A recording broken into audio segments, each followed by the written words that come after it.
Itinéraires à voix basse. Je m'appelle Amélie, et je conduis des lignes droites dans une ville qui adore les bifurcations. Officiellement, je suis conductrice de tramway. Je connais par cœur les signaux qui clignotent au bon moment, les courbes qu'il faut apprivoiser par la pomme, les stations où l'on fait semblant d'être pressé. Je pourrais dessiner mon trajet les yeux fermés. Pont des Forges, marché neuf, archives, puis la grande boucle avant la gare. Il y a des matins où la ville respire à ma place, des soirs où je la retiens par les freins comme on retient une discussion. Je vis avec Solène depuis 5 ans. Solène tient une petite librairie au coin d'une rue qui a décidé de rester étroite. Elle vend des romans qui ne s'excusent pas d'être lents, des albums pour enfants avec des monstres courtois, et des essais qui pensent tout haut. Elle revient avec de l'encre sur les doigts et du papier dans la voix. Notre appartement regarde un square où les marronniers se moquent de la météo. Sur le frigo, nous avons collé une feuille intitulée « À dire en plein jour » parce qu'on s'est juré de ne pas inventer de vérité dans le noir. Le mardi où les rails ont cessé d'être sur deux, je prenais mon service à 5h42. Premier aller-retour sans incident, deuxième presque aussi lisse. Un landau, un vélo, un chien qui a décidé d'aimer le tram, rien qu'un regard n'est su négocier. À 10h, en pause cabine, j'ai regardé mon téléphone par réflexe. Sur la boîte que Solène et moi utilisons pour les livraisons, un email qui disait « Merci pour votre passage, Hôtel Trianon », avec l'élégance passive des phrases qui n'ont rien à se reprocher. Heure. 12h 18 15h 02, récompense 200 points. Mes doigts ont serré trop fort la gourde en métal. Elle a répondu par un bruit net qui n'appartenait pas à la journée. J'ai marché 2 fois autour du dépôt. Le soir, Solène est rentrée avec l'odeur d'un carton que la pluie a décidé de respecter. Elle a embrassé mon front, posé son sac en toile sur la chaise qui attend toujours trop, puis m'a regardé comme on regarde un client qui revient pour la 3e fois au même rayon sans prendre de décision. J'ai montré le mail, sans commentaire. Oui, a-t-elle dit au bout d'une respiration correcte. Le représentant d'un distributeur voulait me montrer une avaloir compliquée. La salle du café était prise, il a proposé un salon de jour. Je n'y suis pas allée seule. Avec qui? Daphné, a-t-elle répondu en rangeant un cheveu derrière son oreille, ce geste qui l'absout trop souvent. Daphné anime un club de lecture et fait des photos pour le site. Elle sait cadrer une pile de livres sans humilier la table. On a travaillé, a ajouté Solène. J'ai aimé me voir autrement que la libraire qui dit « Je vous en mets un marque-page ». Je connais cette tentation-là, pas un mensonge, une correspondance mal annoncée. Et alors, il nous faut un banc des correspondances, ai-je dit. Ce soir, pas d'écran, pas de café, un endroit où poser les dites correspondances avant qu'elles ne deviennent des retards. Ma vérité a pris la forme d'une annonce de quai, claire, pas forcément aimable. Je n'ai pas peur que tu couches, et je dis, j'ai peur que tu t'écrives la version définitive ailleurs, mon désir. De vouloir au présent, pas au passé simple, encore moins à l'inaccompli. Solène a fermé les yeux une seconde, le temps d'une page tournée. Ma vérité. Je veux être regardée quand je suis encore en brouillon. Mon désir, que tu me regardes aussi comme si j'étais toujours à mettre en rayon. Nous avons ajouté une règle. 1 heure sans écran chaque soir, et un post-it à laisser sur le banc avant de se brosser les dents.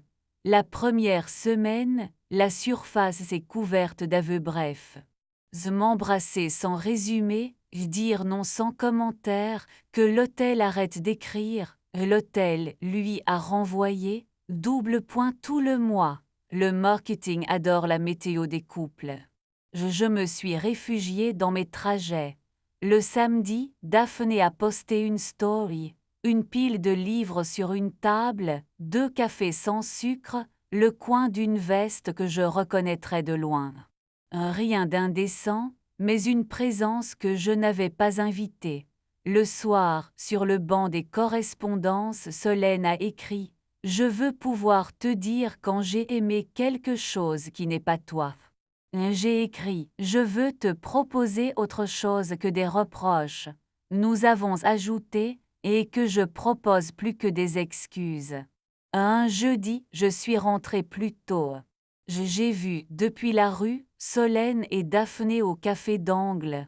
2 verres d'eau, un carnet, des mains qui dessinent l'air comme si l'air avait un public. Je n'ai pas poussé la porte. À la maison, j'ai préparé des tomates rôties avec une ferveur injuste. Quand Solène est entrée, elle a lu mon visage comme on lit un 4e de couverture. Elle voulait s'excuser, a-t-elle dit. Et elle confond parfois lumière et éclairage. Je lui ai dit que je préfère la fenêtre, pas le projecteur. Je l'ai cru pas par paresse, par méthode. Je veux t'entendre dire non sans me regarder comme si c'était un examen, et je écris. Je veux faire mon nom sans t'utiliser comme public, a-t-elle ajouté. Nous avions au moins accordé la ponctuation. Le dimanche suivant, nous avons pris un TER pour une mer modeste, 2 heures de bruit qui n'était à personne. Sur la plage, j'ai pensé à la phrase « tenir l'allure » et j'ai ri. La vie n'a jamais signé pour nos horaires. Solène a marché pieds nus jusqu'à ce que ses pieds aient une opinion. Nous avons mangé un sandwich trop salé, puis un autre moins fier. Au retour, elle a écrit « Je veux être là quand tu te félicites de freiner au bon moment ». J'ai répondu « Je veux te féliciter » sans vérifier d'abord si la gare existe. La semaine suivante, le distributeur a proposé à Solène une présence de 3 jours au Salon du Livre, hôtel inclus. Je veux y aller pour ce que je fais, pas pour ce que l'hôtel promet, a-t-elle dit. Je veux aussi vérifier que je sais revenir. Nous avons inventé un protocole. Une note vocale courte chaque soir. Un « je suis là » sans métaphore le matin. Elle est partie avec un sac raisonnable, une robe qu'elle n'oserait pas en rayon, et un savon monodose offert. La première note vocale de Solène disait « Leur salle ne sent presque rien, c'est presque triste, je t'embrasse pas poliment. » Le lendemain matin, je suis là, avec la photo floue d'un mur blanc qui respirait mieux que nous la veille. Le 3e jour, rien pendant 4 heures. Mes doigts ont commencé à tapoter des freins invisibles. La jalousie a le rythme d'une tasse qui déborde à peine. Puis un message, je fais mon nom. J'ai dit que j'ai quelqu'un ici et que je n'ai pas envie d'être rentable pour autre chose. J'ai senti une joie grave, comme un aiguillage qui accepte enfin la bonne direction. Elle est rentrée avec une fatigue honnête et un savon de pastèque industriel, tiroir des choses dont on rit sans se blesser, et je proposais. Nous avons ri sans nous blesser. Sur le banc, elle a écrit. Et je veux qu'on apprenne un truc inutile ensemble. Nous avons choisi, siffler à 2 voix. Catastrophe d'abord, puis un alignement de 30 secondes où nos sifflets se sont superposés sans jalousie.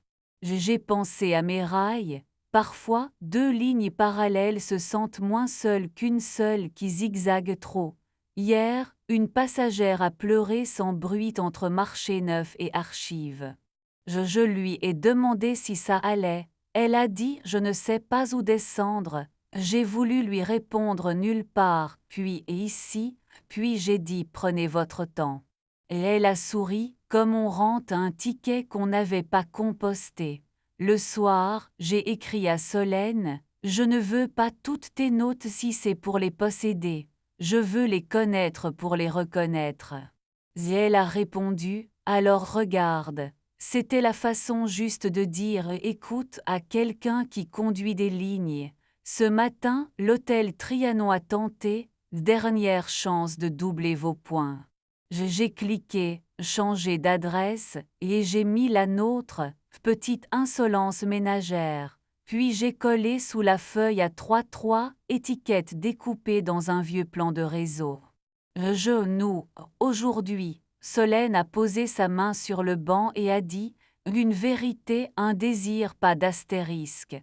Ma vérité, j'ai encore envie d'être regardée comme si j'étais un brouillon. Mon désir, que tu me regardes aussi comme si j'étais toujours à écrire. Ma vérité, j'ai peur du silence mais moins qu'avant. Mon désir, t'embrasser maintenant, même si nos doigts sentent la monnaie et l'encre. » La guirlande a clignoté comme si elle approuvait, les marronniers du square ont tenté une feuille hors saison, et les stations de la ligne, j'en suis presque sûre, ont accepté pour une nuit de ne pas annoncer de retard.